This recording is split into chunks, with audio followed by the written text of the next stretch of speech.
दिन में एक दिन अगर घर में ज्यादा बीमारी फैल रही हो, कोई ना कोई बीमार पड़ रहा हो, तो 1 लोटा पानी सुबह स्नान कर कर घर के चारों तरफ घुमाकर नीम के पेड़ के नीचे नवरात्र में डाल देना। महाराज 3 या 4 दिन लगेंगे, आराम लगना चालू हो जाएगा, घर से रोग दूर हो जाएगा। शिव महापुराण की कथा कहती है, देवी भागवत कहती है कि माता का 9 दिवस तक स्थान नीम के पेड़ के नीचे रहता है।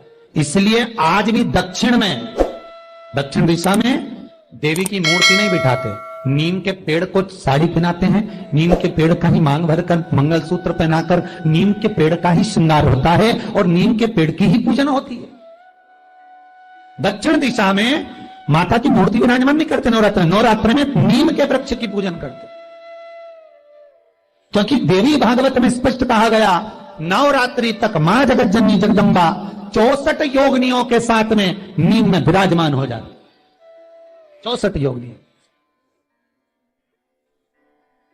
घर के अंदर बैठकर आप 27 मनके की माला जप रहे हो, घर के अंदर बैठकर 30 मनके की माला जप रहे हो, घर के अंदर बैठकर 108 मनके की माला जप रहे हो। आप जितने भी मनके की माला घर के अंदर बैठ रहे हो और जप रहे हो, उसका पुण्य आपको प्राप्त होगा, मना नहीं है, मिलेगा। पर रुपये में से 54, रुपये में से कितना मिल रहा है? 54, 25%।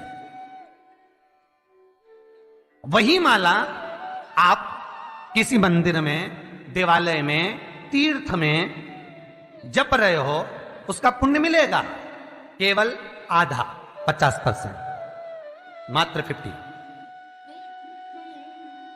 महाराज, वही माला आप यदि पीपल, आंवला, समी, बेलपत्र, इन वृक्ष के नीचे अगर आप एक माला को लेकर बैठे हो और बिना आसन के, समी के वृक्ष के नीचे आप कोई मंत्र जप रहे हो, कोई बेलपत्री के पेड़ के नीचे मंत्र जप रहे हो, कोई आंवले के पेड़ के नीचे मंत्र जप रहे हो, किसी पीपल के वृक्ष के नीचे मंत्र जप रहे हो, तो वहां आसन लगाने की जरूरत नहीं होती।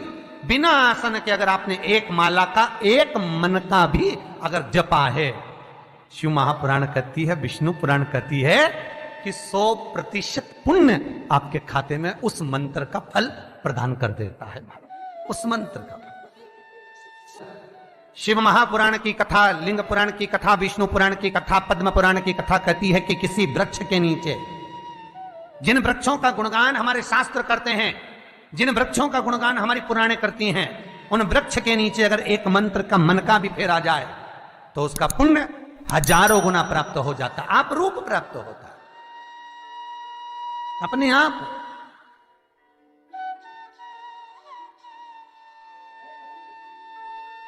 आप जिस पुण्य को करना चाह रहे, मेरा बहुत निवेदन है महाराज, बहुत प्रयास करा करो, प्रयास करना।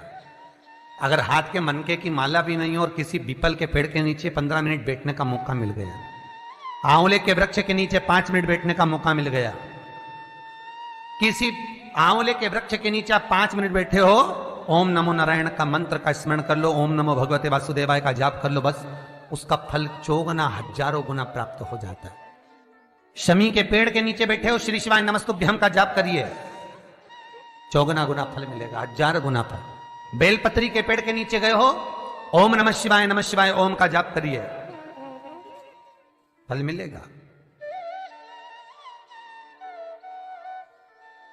उस फल को हमें पाना है। शिव जी का पहला पार्वती के साथ अवतारे काल और काली, महाकाल और महाकाली, पहला होता। और द्वार पर चप्पल पड़ी होने के कारणवश वो लौट कर चली जाती है। बहुत ध्यान दीजिएगा महाराज, थोड़ा सा आपको बुरा लगेगा, लग जाएगा, और शिव पुराण है, जीवन संवार देगी तो अच्छी बात है, जीवन संवार दे तो अच्छी बात। मंदिर के द्वार पर हम जब चप्पल छोड़ते हैं,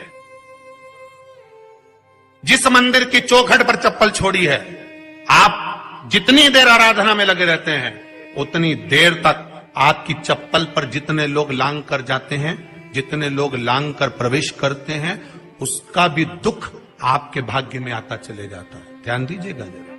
चप्पल का भविष्य पुराण में पढ़िएगा कवि की पादुका का महत्व क्या है, पादुका किस ओर उतारना चाहिए, पादुका को कहां रखना चाहिए। स्कंद पुराण कहती है जिस व्यक्ति पर कर्जा बहुत ज्यादा मात्रा में हो जाता है और कर्जा चूकता नहीं है, आप बहुत प्रयास कर लिए, करोड़ों रुपए का कर्जा हो गया, यहां से लिया वहां दिया, वहां से उठाया वहां दिया, वहां से उठाया वहां दिया, तो निवेदन है कभी मौका लगे कर्जा मुक्ति के लिए सारे वृक्षों में अगर कोई श्रेष्ठ वृक्ष माना गया है तो वो बट का वृक्ष माना गया महाराज। इसलिए प्रशासनिक कार्य के लिए, मानसिक टेंशन में, परेशानियों में बटकेश्वर महादेव का स्मरण किया जाता है। और यदि निवेदन करूंगा बहुत ज्यादा, यदि आपको कर्जा हो गया है, बहुत ज्यादा कर्जा हो गया और वो कर्जा चूक ही नहीं रहा, तो थोड़े दिन बड़ के पेड़ के नीचे आप बटकेश्वर महादेव के लिए 1 लोटा पानी, उसमें थोड़ा सा पिसा हुआ चावल पीस के गला लेना चावल को और पीस लेना, पीस के उस पानी में मिला लेना और मिलाकर उसमें थोड़ी सी हल्दी पिसी हुई डालकर बटकेश्वर महादेव के नाम से बड़ के पेड़ के नीचे अपनी कामना कर कर जो कर्जा हुआ है उस कर्जे का भान देते हुए, स्मरण देते हुए छोड़ दीजिए। महाराज 2 या 3 सोमवार एक ही जगह पर करना, 3 सोमवार बाद वहीं से बड़ के पेड़ की थोड़ी सी जड़ उठा लाना और उस जड़ को एक कोई धागे में बांधकर या तो अपनी गले में डाल लो या अपनी जेब में पटक लो, उसको थोड़े दिन पटक कर रखना, लगभग 2 से 3 महीना पटक कर रखो। वो जड़ जैसे बड़ का पेड़ विस्तार होता है, पानी गिरे ना गिरे, जल वृष्टि हो ना हो, गर्मी पड़े ना पड़े, उसको कोई फर्क नहीं पड़ता, बड़ का वृक्ष आप रूप फैलता जाता है, उसकी जड़ें अपने आप प्रबल होती है। उसी तरह ये बटकेश्वर महादेव कहीं से भी अगर जड़ आपके पास में रखी है 1 महीना, 2 महीना, 3 महीना तक, तो ये जड़ अपने आप लक्ष्मी को पकड़कर खींच कर लाती है और कर्जे से मुक्त कर देती। बटकेश्वर महादेव का स्मरण सुख का देना हो। बेलपत्री का वृक्ष किसका प्रतीक है? पार्वती का। नीम का वृक्ष किसका प्रतीक है? जगदम्बा का। जिस व्यक्ति को ब्लड प्रेशर की बीमारी रहती हो, ऊपर नीचे ब्लड प्रेशर होता रहता हो, तकलीफ भोग रहे हो, बहुत कष्ट में हो, बार बार पसीना आ जाए शरीर पर, कुछ ना करिए, 1 लोटा पानी भरो, 7 पत्ती नीम की डालना, खाई की डालना, नीम, कड़वी नीम, मीठी नीम नहीं, कड़वी नीम, और साथ उसमें बेलपत्र डालना। जिस व्यक्ति का ब्लड प्रेशर हाई हो, लो हो, उसके कमरे में उसको प्लेट से ढक कर रख दीजिए। सुबह स्नान कर वही व्यक्ति जिसका ब्लड प्रेशर ऊंचा नीचा होता है उसको शिव जी को समर्पित करना, शिव को चढ़ाकर उसी का पानी 7 बार उसी स्थान पर ग्रहण कर लेना। व्यक्ति का ब्लड प्रेशर बराबर हो जाता है।